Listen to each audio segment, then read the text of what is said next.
Hello guys, in the last video you could see that Mazda 6, which was brought to me from, I guess, Telford area, so from far away from me, from 3.5 hours from me, and the previous mechanics or owner, whoever done the job, he didn't do like a proper job in terms of like removing the parts and putting the parts back together. It was utterly rubbish, I would say. From the carbon cleaning perspective, it's quite okay, and I received like 2 comments, one from the owner and one from another subscriber of mine, and said like, yeah, that was a cowboy job, and he doesn't understand how people cannot like remember when they like remove the stuff from and they're not putting it back together. Either, like, in my opinion, either it was some amateur, so he done it first time on the garage, was like, I don't know, like proper cowboys, they didn't really care about it. Because yeah, and I've seen not just the carbon cleaning was done, but also I'm not sure if the valve cover was removed. I'll let you know that once I find it out, but definitely the injectors were removed and the fuel return line was removed as well, because the injectors are over tightened, the nuts, and the oil pump pan was removed as well. I don't know, maybe they just cleaned the strainer or tried to clean the strainer, I don't know, I'll see. I'm going to replace it anyways. But yeah, and it is like a funny thing that even though the car has average around 110 kPa of oil pressure, it still doesn't throw any fault code.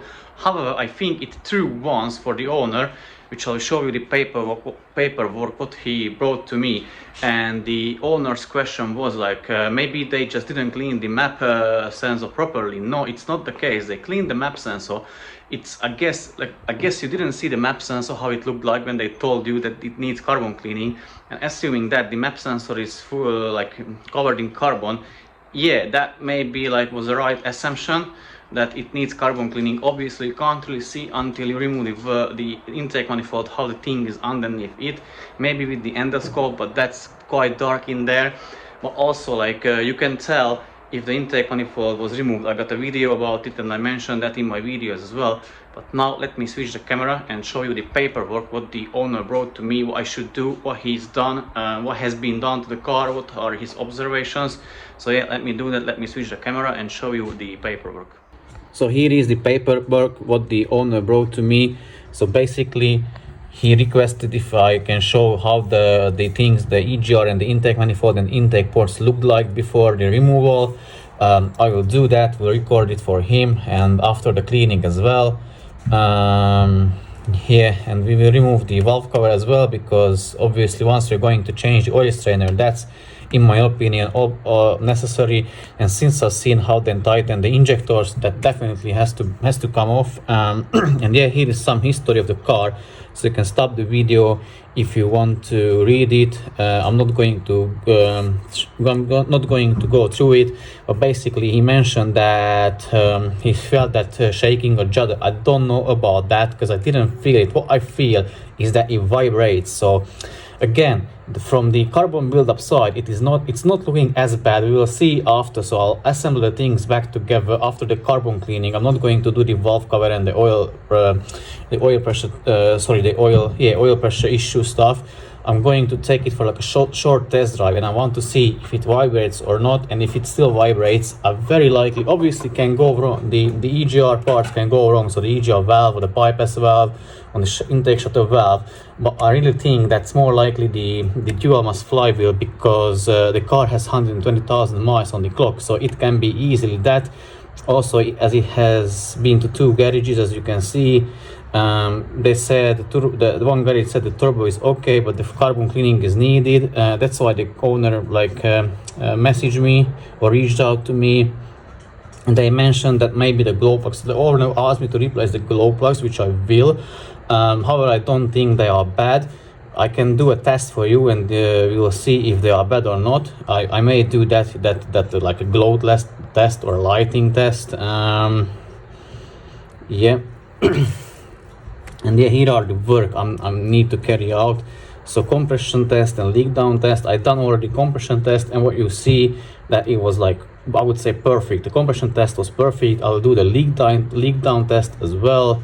Carbon cleaning, top and bottom end cleaning, injector seals, obviously, glow plugs, exhaust pressure sensor. I will recommend the owner to get that changed, because it's no point digging around it. It like once you clean the rubber hose, he still got the old sensor, so I would say it needs a new sensor. No questions about that, or no doubt about it.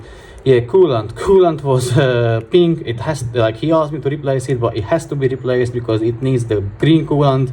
Yeah, I'll do the live data test and check what I check. And yeah, he also asked me to get change the brake fluid, which I'll do for him. And now let me switch the camera and tell you a little bit more about the car.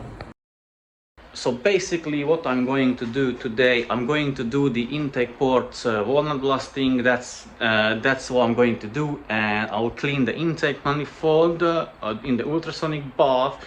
Tomorrow my girlfriend will do the rest of the EGR and intake parts, and in the meanwhile I'll need to like make a list of parts which needs to be bought. First thing is the glow plug connector, or a glow plug wiring harness, because one tab is broken on there, so that's I think what 20-25 pounds used. It's fine. That needs to be bought. 3 studs needs to be bought. I need to go to Mazda and need to find out the part number, or I'll check that online, but them 3 studs needs to be bought for the intake cooler, the EGR cooler, wherever the EGR cooler goes, so that into that 3 holes. And I need to check the threads if they are still okay, or I may need to retread them or retab them. If I will have to, that will be a pain in the ass. I'll just get like any other, like I won't get it from Mazda, because I guess they will be very expensive even for just a simple nut, but we'll ask them. I'll need to get 3 gaskets, so one on the EGR cooler side where that pipe goes, which is connecting it to the EGR valve, and 2 metal gaskets, like the silver gaskets, which were like in a very bad shape, so I'm going to get them. And I'll need to get a connector for the for the engine coolant temperature sensor. I need to replace that connector because it's broken. The rubber grommets are off. But yeah, without further ado, let me start doing the carbon cleaning. I'll show you the after results. Obviously, I'll record all the parts for the owner, like how they looked before, how they look after. And yeah, that will be very likely today's job. I'll let you know, or you will see in the video, in the rest of the video, if I was able to do anything more.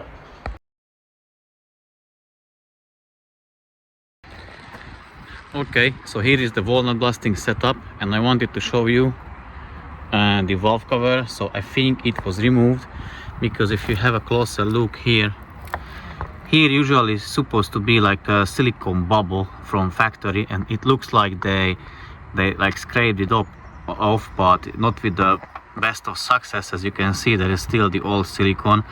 So yeah, very bad job was done in terms of the quality of how they work on the car. But again, let me show you the carbon buildup. It's not that severe, so it was definitely done. And this one, as you can see, because of the pink coolant, it is like a little bit yellowish or brownish, and usually that's supposed to be like white.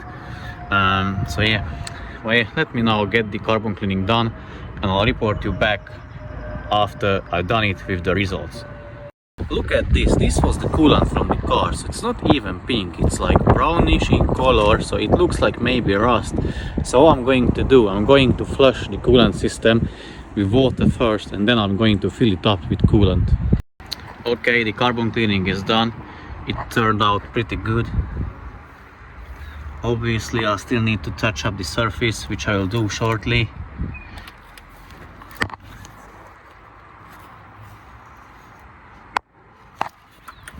But yeah, it turned out quite good. I also have to say, like, it wasn't too dirty, but it doesn't really matter even if it is dirty or not.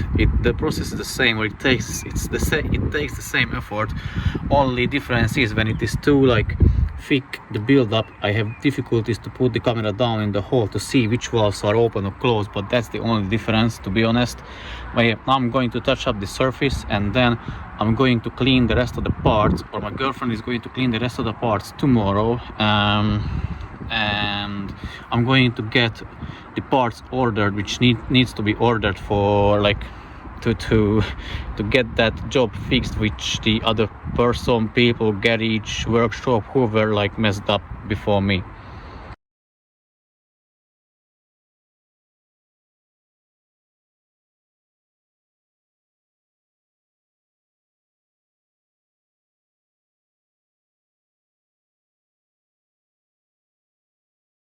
So guys, as you could see in the rest of the clips, this is what was done today. Tomorrow the parts going to get cleaned. So EGR cooler, intake manifold, EGR valve, EGR cooler bypass valve, EGR pipe, EGR tube, you know, all the good stuff. They're going to be cleaned. It will be shown on the camera before and after. So stay tuned for that if you want to see what difference as a carbon clean can do to your car or to the parts. Yeah, so my girlfriend will do that tomorrow because she's off of her day job, and she will help me as usual. So it's a great help, to be honest, and she's so used to it. She's do it like quite quickly now because she's done quite a few, because I'm bombarded with these Mazdas. So yeah, but what I wanted to say, the moral of the story is that because I do make these videos, that you can do these jobs on your own if you want. But if you don't feel confident enough to tackle the job, rather don't do it, because as you could see, this is what could happen. Mix and match the parts, the bolts. It's not a good thing. You forget something. So if you're not confident enough, you may cause more damage than actual like good. And also if it was done by a garage or a workshop, that's I don't know what to say. It's not how it's supposed to be. It's not how the thing is supposed to be. Because even though I'm not a Mazda specialist, I'm not even a mechanic, but I dare to say I take pride in my job. And as you could see in the other videos, let's say if I mess up something, if I fuck up something, if I break something, I always repair it or fix it or like pay it from my own pocket. I believe this is how things should go. So yeah, that was messed up. That definitely was messed up. Obviously, I don't know if it was done by a garage or by an individual. It doesn't really matter. It wasn't done properly at all. Also, what I found out, maybe the cylinder head was off. I'll show you that in a tomorrow's clip or tomorrow's video or the next video, because I'll show you why I think that was removed. But I couldn't see any like water or coolant spraying over the engine bay. I'll show you why I think yeah, that the head was like removed. So guys, if you feel that I gave you any value and any info, any, I don't know, maybe entertainment value, feel free to share, like, subscribe to the channel. And also, if you can afford, give a super thanks. You can do that by clicking on the heart icon below the video, or I'll put links in the description for scan tools, because I got that asked a lot of times, like what scan tool I use. I use the more expensive one, but you can go with the cheap one. That should be fine with you as well. It is basically a UK Amazon link. So if you want to support me, you can always come back to my channel when you're planning to buy something from Amazon. Click on that link and buy it from that link, because I earn small commission from that. It won't cost you any single penny extra, and the Amazon gives me commission because I led you to their page. So basically that's it. But yeah, this was it in this video. Thank you very much for watching, and see you soon in the very next one. Bye.